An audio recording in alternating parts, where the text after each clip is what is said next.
नमस्कार, स्वागत है आपका हमारे चैनल में। अब खबरें विस्तार से।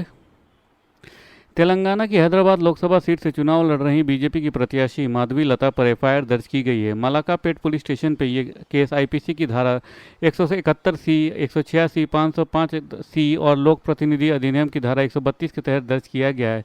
माधवी लता का एक वीडियो सोशल मीडिया पर तेजी से वायरल हो रहा है, जिसमें उन्होंने मतदान केंद्र के दौरे पर मुस्लिम महिलाओं के पहचान पत्र की जाँच करते देखा गया। वीडियो में देखा जा सकता है कि बीजेपी उम्मीदवार माधवी लता मतदान केंद्र के अंदर मुस्लिम महिलाओं के बुर्का हटाने के लिए कह रही हैं और उनके पहचान पत्र की जांच करती दिखाई दे रही है। इतना ही नहीं, वो उनसे उनकी पहचान बताने के लिए भी कह रही हैं। इस मामले को लेकर बीजेपी उम्मीदवार माधवी लता का कहना है कि उनके द्वारा मुस्लिम महिलाओं से उनकी पहचान वेरीफाई करने का अनुरोध किया गया था और ऐसा करना कोई गलत काम नहीं है। माधवी का कहना है कि चुनाव की उम्मीदवार हूं और कानूनी तौर पर एक उम्मीदवार बिना फेस मास्क के मतदाता की पहचान पत्र की जांच करने का पूरा अधिकार रखता है। मैं कोई पुरुष नहीं हूं, मैं एक महिला हूं और मैंने उन महिलाओं से पूरी विनम्रता के साथ उनकी पहचान बताने का अनुरोध किया था। माधवी लता का कहना है कि मैंने उनसे कहा था कि क्या प्लीज़ आपकी आईडी कार्ड देख सकती हूँ। माधवी लता बोली, अगर कोई इस बात का बड़ा मुद्दा बनाना चाहता है तो इसका मतलब है कि वो डरे हुए हैं। इससे पहले माधवी लता ने अपने निर्वाचन क्षेत्र में मतदाता सूची में विसंगतियों का आरोप लगाया था। माधवी लता का कहना था कि पुलिस कर्मी बहुत सुस्त लोग लग रहे हैं, वो सक्रिय नहीं है, वो कोई जांच नहीं कर रहे हैं। वरिष्ठ नागरिक मतदाता यहां आ रहे हैं लेकिन उनके नाम सूची से हटा दिया गया है। पीएम नरेंद्र मोदी ने रविवार को पटना में रोड शो किया, जिससे उम्मीद थी रोड शो का रिस्पांस भी वैसा ही रहा। इसे बिहार में मोदी का मेगा इवेंट भी कह सकते हैं। क्योंकि एनडीए ने रोड शो का आयोजन किया था, इसलिए उसके घटक दलों की भागीदारी तो होनी ही थी। जेडीयू भी एनडीए में शामिल है। जेडीयू के राष्ट्रीय अध्यक्ष और बिहार के सीएम नीतीश कुमार भी पीएम के साथ रोड शो में शामिल थे। मोदी के रोड शो को सफल आयोजन की चर्चा तो होने लगी, लेकिन सियासी गलियारों में आश्चर्यजनक ढंग से चर्चा का केंद्र बन गए नीतीश कुमार। नीतीश कुमार ने किया ही कुछ ऐसा कि उन्हें लेकर चर्चा तो होनी थी। चर्चा से आगे निकलकर अब तो नीतीश कुमार की सियासी संभावनाओं पर भी सबको निगाहें टिक गई हैं। नरेंद्र मोदी से नीतीश के रिश्ते पहले काफ़ी खराब रहे। एक दूसरे से नफरत का आलम यह था कि मोदी के साथ नीतीश कुमार मंच साझा करने से भी बचते थे और उनके साथ अपनी तस्वीर पर एक बार उन्होंने घोर आपत्ति की थी। नीतीश के गुस्से का आलम यह था कि वो भाजपा के साथ अपने मधुर रिश्तों की परवाह किए बगैर उन्होंने भोज का न्योता देकर ऐन वक्त कैंसिल कर दिया था। दरअसल वर्ष 2010 में लुधियाना में एनडीए की एक रैली हुई थी। रैली में नीतीश कुमार भी शामिल थे। भाजपा के साथ तब नीतीश कुमार बिहार में सरकार चला रहे थे।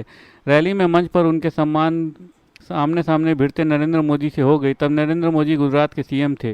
मंच पर बैठे नीतीश कुमार का हाथ पकड़कर नरेंद्र मोदी ने उठाया और गले मिले। उस वक्त नीतीश कुमार भी नहीं कह सकते थे। गुजरात दंगों की वजह से नीतीश और नरेंद्र मोदी में अनबन हो गई थी। नीतीश ने उनको तनिक भी पसंद नहीं करते थे।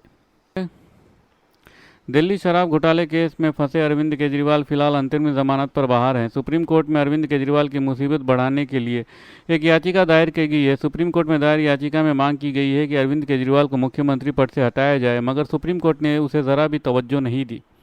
जहां ही दिल्ली शराब घोटाले मामले में अरविंद केजरीवाल को मुख्यमंत्री पद से हटाने की मांग को लेकर दायर याचिका को सुप्रीम कोर्ट ने सोमवार को खारिज कर दिया और कहा कि वो इस मामले में दखल नहीं दे सकते। दरअसल सुप्रीम कोर्ट में दायर इस याचिका में कहा गया है कि अरविंद केजरीवाल को हिरासत में रहने की वजह से वो मुख्यमंत्री पद से संवैधानिक दायित्व को निभाने में सक्षम नहीं है, इसलिए उन्हें पद से नहीं रहना चाहिए। इस पर जस्टिस संजीव खन्ना ने कहा है कि हिरासत में रहते हुए केजरीवाल को सीएम पद पर रहना या ना रहना नैतिकता का सवाल हो सकता है, पर ऐसा कानूनी अधिकार नहीं है जिसका हवाला देकर उन्हें सीएम पद से हटाने की मांग की जाए।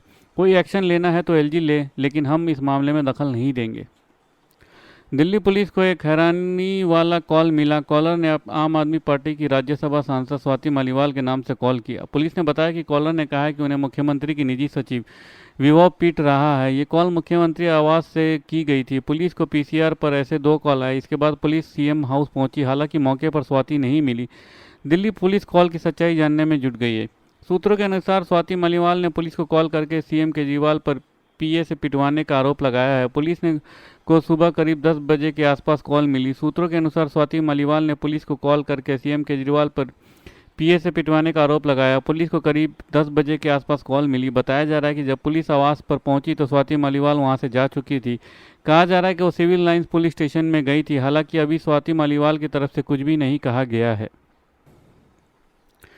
लोकसभा इलेक्शन के चौथे चरण में आज उत्तर प्रदेश, आंध्र प्रदेश और तेलंगाना समेत 10 राज्यों एवं केंद्र शासित प्रदेशों के 96 लोकसभा सीटों पर वोटिंग हो रही है। इस चरण में 1717 प्रत्याशी की किस्मत दांव पर है, जिनके लिए 17.48 करोड़ वोटर्स मतदान कर सकेंगे। भाजपा नीत राजग के इन 96 लोकसभा सीट में से 40 से अधिक पर वर्तमान में सांसद है। लोकसभा चुनाव से पहले 3 चरणों में क्रमशः 66.14%, 66.71% और 65.68% मतदान हुआ है। कम वोटिंग प्रतिशत को लेकर प्रधानमंत्री कई बार चिंता जता चुके हैं। वो हर बार पहले मतदान फिर जलपान की अपील मतदाताओं से कर रहे हैं। इस बार वोटिंग प्रतिशत काफ़ी कुछ बयां कर रही है। लोकसभा चुनाव 2024 के पहले फेज की वोटिंग में 65.5% वोट डाले गए थे और दूसरे फेज में 66% मतदाताओं ने अपने मताधिकार का इस्तेमाल किया। वहीं तीसरे चरण में 65.68% मतदान हुआ।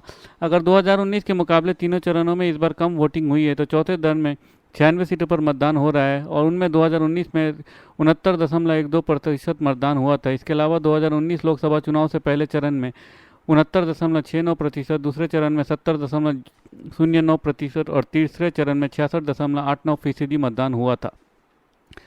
धन्यवाद। खबरें समाप्त हुई। अगर आपको हमारे वीडियो के कंटेंट पसंद आ रहे हैं तो इसे लाइक और सब्सक्राइब जरूर कीजिए। अपने परिवार और दोस्तों में शेयर कीजिए और अपने सुझाव कमेंट बॉक्स में पोस्ट करना ना भूलें। धन्यवाद। आपका दिन शुभ हो।